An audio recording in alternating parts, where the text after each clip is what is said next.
Hello मित्रांनो आणि मैत्रिणींनो, कशा आहात सगळे?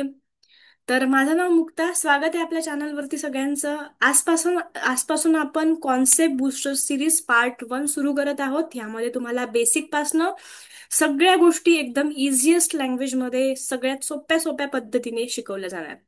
तर माझी एकच रिक्वेस्ट आहे की शेवटपर्यंत व्हिडिओला पूर्ण बघा, म्हणजे सगळे तुमचे प्रश्न, सगळे डाऊट क्लिअर होतील. ठीक आहे. तर आजचा टॉपिक काय आहे ते आपण समजून घेऊ. आज आपण काय काय शिकणार आहे, सगळ्या गोष्टी एकदम समजून घेणार आहे. तर आजचा टॉपिक आहे what is chemistry, definition of chemistry आणि टाइप्स ऑफ केमिस्ट्री. ठीक आहे. आता व्हॉट इज केमिस्ट्री, तर केमिस्ट्री म्हणजे studying what everything is made of and how it changes. म्हणजे आपल्या आजूबाजूला सगळं कशाने बनलेलं आहे आणि ते कशा पद्धतीने त्याच्यामध्ये चेंजेस होतात, हे सगळं आपण केमिस्ट्रीमध्ये शिकतो. आता ही तर झाली जनरल डेफिनेशन. पण सायंटिफिक डेफिनेशन काय आहे बाबा केमिस्ट्रीची, ते आपण पहिले समजून घेऊ. तर chemistry is the branch of science that deals with the study of matter, its composition, structure, properties and changes it undergoes. याला आपण केमिस्ट्री म्हणतो. तुम्ही म्हणाल मॅडम तुम्ही काय शिकवताय, काहीच समजत नाही. डोंट वरी, मी तुम्हाला सगळ्यात सोप्या भाषेमध्ये समजावून सांगते. बघा, केमिस्ट्री ही एक ब्रांच आहे. कशाची ब्रांच आहे बरं केमिस्ट्री? केमिस्ट्री ही एक सायन्सची ब्रांच आहे. ठीक आहे. केमिस्ट्री ही एक सायन्सची ब्रांच आहे. आता थोडं अजून सोप्यात भाषेमध्ये आपण समजून सांगते मी तुम्हाला. केमिस्ट्री ही एक विज्ञानाची शाखा आहे. जसं बघा, आता सायन्समध्ये केमिस्ट्रीच येतं का? नाही येत. सायन्समध्ये केमिस्ट्री येतं, बायोलॉजी येतं, झुलॉजी येतं, बॉटनी येतं. तर ह्या सगळ्यांपैकी केमिस्ट्री एक ब्रांच आहे. आणि केमिस्ट्रीमध्ये आपण मॅटरचा म्हणजे पदार्थांचा अभ्यास करतो, त्याच्या स्ट्रक्चरचा अभ्यास करतो, कंपोजिशनचा अभ्यास करतो, प्रॉपर्टीचा अभ्यास करतो आणि त्याच्यामध्ये होणाऱ्या बदलांचा म्हणजे चेंजेसचा सुद्धा अभ्यास आपण करत असतो. ठीक आहे. म्हणजे आपल्या आजूबाजूला जे काही सगळं घडतं त्याचा अभ्यास आपण कशामध्ये करतो? इन शॉर्ट केमिस्ट्रीमध्ये करतो आणि त्यालाच आपण केमिस्ट्री म्हणतो. किती सोपं आहे बघा, किती इंटरेस्टिंग आहे. राईट. तर आता सगळ्यांना प्रश्न पडला असेल की पदार्थ म्हणजे काय, कंपोजिशन म्हणजे काय, स्ट्रक्चर म्हणजे काय. थांबा थांबा, मी सगळं तुम्हाला समजावून सांगणार आहे. ठीक आहे. तर बघा, आता पदार्थ म्हणजे काय, हा सगळ्यात इम्पॉर्टंट प्रश्न आहे. तर पदार्थ म्हणजे दुसरं तिसरं काहीही नसून तुमच्या आजूबाजूला जे काही दिसतं ते सगळं पदार्थांमध्ये मोडतं. ठीक आहे. परत एकदा अजून मजेशीर भाषेमध्ये आपण समजावून सांगू की पदार्थ म्हणजे ज्याला वजन आहे, जो स्वतःची स्पेस ऑक्युपाय करतो, जो स्वतःची जागा ऑक्युपाय करतो, त्यालाच आपण पदार्थ म्हणतो आणि ज्याचा आपण अभ्यास करत असतो ती झाली केमिस्ट्री. ठीक आहे. तर बघा, सरळ अजून एकदा समजावून सांगते की मी स्वतः आहे, माझं वजन आहे, राईट, आणि मी जागा पण ऑक्युपाय करते, मला जागा लागते. ठीक आहे. तर मी काय झाली? मॅटर. मी काय झाली? पदार्थ. आणि माझा जर का अभ्यास केला जात असेल, माझ्यामध्ये होणाऱ्या चेंजेसचा अभ्यास जर का केला जात असेल, तर तीच तर केमिस्ट्री आहे. समजलं?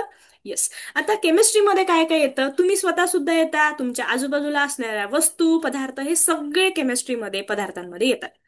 तर इथे बघा, ज्याला आपण बघू शकतो, ज्याला टच करू शकतो, ज्याला फील करू शकतो, ज्याचं वजन आहे, जो स्पेस ऑक्युपाय करतो, ह्या सगळ्यांना आपण पदार्थ म्हणतो. आणि याचा जो आपण अभ्यास करतो, याच्या स्ट्रक्चरचा, याच्या प्रॉपर्टीजचा आणि याच्यांमध्ये होणाऱ्या बदलांचा, तर यालाच आपण काय म्हणतो? सोप्या भाषेमध्ये केमिस्ट्री म्हणतो. बघा किती सोपं आहे. म्हणजे कोणी जर का तुम्हाला म्हटलं की मी केमिस्ट्रीला हेट करतो, मला केमिस्ट्री नाही आवडत, त्याला तुम्ही सरळ सांगा की बाबा तू स्वतः सुद्धा केमिस्ट्री आहे आणि तुझ्यामध्ये होणारे सगळे बदल केमिस्ट्रीमध्ये शिकले जातात. ठीक आहे. येस. तर आता परत एकदा समजून घेऊ की केमिस्ट्री ही एक ब्रांच आहे सायन्सची आणि ह्यामध्ये सगळ्या गोष्टी मॅटर, प्रॉपर्टीज, स्ट्रक्चर, कंपोजिशन आणि त्याच्यामध्ये होणारे बदल शिकले जातात. राईट. आता परत उदाहरणांपासून आपण समजून घेऊ. एक्झाम्पल 1 खूप जास्त इझी आहे, जे मी पहिले पण तुमच्यासोबत शेअर केलेलं आहे उदाहरण, जे आपण सकाळी उठल्या उठल्या घेत असतो. सकाळी उठल्या उठल्या आपण काय घेतो? चहा घेतो. चहाशिवाय आपला दिवस सुरू होत नाही. ठीक आहे. आणि इथे सुद्धा जनरल किचन मधली आपली केमिस्ट्री आहे. तर चहामध्ये काय काय लागतं बाबा? काय काय मॅटर लागतं? हॉट वॉटर लागतं, किंवा वॉटर लागतं, शुगर लागतं, साखर लागते, मिल्क लागतं, टी लागतं. आणि ह्या सगळ्यांना जेव्हा आपण बॉईल करतो तेव्हा आपला नवीन सबस्टन्स तयार होतो. त्याला आपण काय म्हणतो? त्याला आपण म्हणत असतो टी. बरोबर. तर ही टी, याच्यामध्ये होणारे बदल, आता हे वेगवेगळे सबस्टन्स म्हणजे मॅटर एकत्र झालं आणि त्याच्यामधून नवीन पदार्थ फॉर्म झाला, जो की काय आहे? टी आहे. तर it is nothing but the chemistry. ही पण एक केमिस्ट्रीच आहे. कारण ह्याच्यामध्ये वेगवेगळे मॅटर एकत्र झाले आणि त्याच्यापासून काहीतरी केमिकल चेंज झाला आणि त्यालाच आपण काय म्हणतो? केमिस्ट्री म्हणतो. ठीक आहे. म्हणजे तुम्ही जर का तुमच्या आजूबाजूला बघितलं तर सगळी केमिस्ट्रीच आहे. आता परत दुसरं एक्झाम्पल कोण सांगते, कोणाला आठवते? सगळं केमिस्ट्रीच आहे आपल्या आजूबाजूला. ठीक आहे. जसं आपण कालच्या ज्याच्यामध्ये शिकलो होतो, आता एक नवीन एक्झाम्पल आपण समजून घेऊ, जे की आहे सोप क्लिनिंग डट. आता सगळ्यांच्या घरी कपडे धुतात, सगळ्यांकडे कपडे धुण्याचा साबण पण आहे. आपण कपडे धुण्याच्या साबणाने काय करतो? आपले कपडे साफ करतो. म्हणजे इथे पण आपली केमिस्ट्री आहे बघा. कशी केमिस्ट्री आहे मी तुम्हाला समजावून सांगते. आता जेव्हा आपण कपड्यांवरती साबण अप्लाय करतो तेव्हा त्या कपड्यांवरच्या डागांमध्ये एक रिॲक्शन होते आणि कपड्यांवरचा जो ऑइली भाग आहे, डर्टी भाग आहे, तो ब्रेक डाऊन होतो. जे ग्रीस म्हणजे ऑइली मॉलिक्यूल आहे ते ब्रेक डाऊन होतात आणि त्यामुळे आपले कपडे साफ होतात. तर साबण आणि कपड्यांमध्ये एक केमिकल रिॲक्शन होते आणि त्यामुळे आपले कपडे साफ होतात. It is nothing but the simple and very powerful chemistry. आता ह्याच्यामध्ये काय होते? पदार्थ होते, म्हणजेच मॅटर होता, त्याच्यामध्ये काहीतरी चेंज झाला आणि याचा स्टडी आपण पूर्ण केमिस्ट्रीमध्ये करतो. म्हणजे हे सगळ्यात सिम्पल आणि मोस्ट पॉप्युलर एक्झाम्पल आहे केमिस्ट्री मधलं. ठीक आहे. आय गेस तुम्हाला समजलं असेल. तर परत आपण एक्झाम्पल बघूया. आठवून बघा, तुम्हाला आठवतं का? तर ह्या आधी पण मी इंट्रोडक्टरी एका शॉर्ट व्हिडिओमध्ये तुम्हाला सांगितलं होतं की कशाला आपण केमिस्ट्री म्हणतो आणि त्याचं एक्झाम्पल पण फोटोसिंथेसिस, जे खूप जास्त लाईव्ह एक्झाम्पल आहे. प्रत्येक सेकंदाला नॅचरली हे केमिस्ट्रीमध्ये होत असतं. तर आपण समजून घेऊ याला पण. प्लांट मेक फूड, सगळ्यांना माहिती आहे, सगळ्यांकडे शेती आहे, की सगळे प्लांट मॅक्झिमम आपण काय बनवतात? फूड बनवतात. बरोबर आहे. आणि त्या प्रक्रियेला काय म्हणतात? फोटोसिंथेसिस. आता प्लांट काय घेतात? कार्बन डायऑक्साईड घेतात आणि वॉटर घेतात. झाडाला जर खूप दिवस पाणी दिलं नाही, झाड काय होणार? मरून जाणार. त्याच्यामुळे पाणी आणि कार्बन डायऑक्साईड घेऊन झाड काय बनवतं बाबा? झाड बनवतं फूड, अन्न बनवतं आणि ऑक्सिजन पण आपल्याला देतं. म्हणून आपण काय म्हणतो? जेवढे तुम्ही झाडे लावाल तेवढं आपल्या निसर्गासाठी चांगलं आहे. कारण झाडे लावा, झाडे जगवा हा उपक्रम सगळ्यांना माहित असेल, सगळ्यांनी ऐकला असेल. याचा एकच उद्देश आहे की जेवढे जास्त झाडं लावणार तेवढं ऑक्सिजन जास्त असणार आपल्या एन्व्हायरमेंटमध्ये आणि कार्बन डायऑक्साईड कमी होणार. कारण झाड असं एकमेव मॅटर आहे जे की CO2 काय करतं? गेन करतं आणि ऑक्सिजन काय करतं? लिबरेट करतं. ठीक आहे.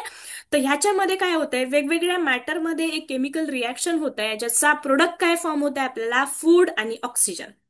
राईट. तर that is happening naturally every second. म्हणजे इथे ही केमिस्ट्रीमध्ये ही प्रत्येक सेकंदाला ही गोष्ट होत आहे, जे की जनरल एक्झाम्पल आहे आणि इम्पॉर्टंट एक्झाम्पल आहे. तर होप तुमच्या लक्षात आलं असेल की केमिस्ट्री कशाला म्हणतात, केमिस्ट्रीची काय डेफिनेशन आहे, सायंटिफिक डेफिनेशन काय आहे आणि एक्झाम्पल थ्रू मी तुम्हाला ते पटवून पण दिलेलं आहे. ठीक आहे. तरी सुद्धा आपण परत एक ब्रीफ ओव्हरव्ह्यू घेऊ. काय आज आपण काय काय शिकलो? आज आपण शिकलो डेफिनेशन ऑफ केमिस्ट्री. आज आपण शिकलो डेफिनेशन ऑफ केमिस्ट्री. त्याच्यानंतर आपण शिकलो सायंटिफिक डेफिनेशन ऑफ केमिस्ट्री. त्याच्यानंतर आपण शिकलो टाइप्स ऑफ केमिस्ट्री किंवा एक्झाम्पल ऑफ केमिस्ट्री. तर इथपर्यंत सगळ्यांच्या लक्षात आलं असेल. तर सरळ एकदा परत रिकॅप करून सांगते. केमिस्ट्रीमध्ये ही एक सायन्सची ब्रांच आहे ज्याच्यामध्ये आपण मॅटरचा म्हणजे पदार्थांचा, त्याच्या प्रॉपर्टीजचा, त्याच्या गुणधर्मांचा, त्याच्या स्ट्रक्चरचा आणि होणाऱ्या बदलांचा अभ्यास करत असतो. आणि हे सगळं डेली लाईफमध्ये सगळीकडे होत असते आणि म्हणूनच केमिस्ट्री आपण समजून घेऊ शकतो आणि ती म्हणून एवढी इंटरेस्टिंग आणि इझी आहे. तर नेक्स्ट पार्टमध्ये आपण शिकणार आहे. नेक्स्ट पार्टमध्ये तुम्हाला लक्षात आलंच असेल आपण काय शिकणार आहे. नेक्स्ट पार्टमध्ये आपण टाइप्स ऑफ केमिस्ट्री शिकणार आहे. ठीक आहे. जर आपण इथे कंटिन्यू केलं तर तो व्हिडिओ खूप जास्त मोठा होणार आणि तुम्हाला समजणार नाही. त्याच्यामुळे ऑर्गॅनिक केमिस्ट्री कशाला म्हणतात, इनऑर्गॅनिक केमिस्ट्री काय आहे बाबा, फिजिकल काय आहे आणि अनालिटिकल काय आहे, याचं डिटेल एक्सप्लेनेशन आपल्या सेकंड पार्टमध्ये मी तुमच्याबरोबर लवकरच शेअर करणार आहे. तोपर्यंत केमिस्ट्री काय आहे आणि आजूबाजूला केमिस्ट्री बघणं सुरुवात करा. म्हणजे थोडं थोडं तुम्ही केमिस्ट्री शिकायला लागला तर नक्कीच तुम्हाला केमिस्ट्री आवडायला लागणार आहे. तोपर्यंत हा पार्ट सगळा तुम्ही प्रॅक्टिस करून घ्या, समजून घ्या. ठीक आहे. Thank you for watching.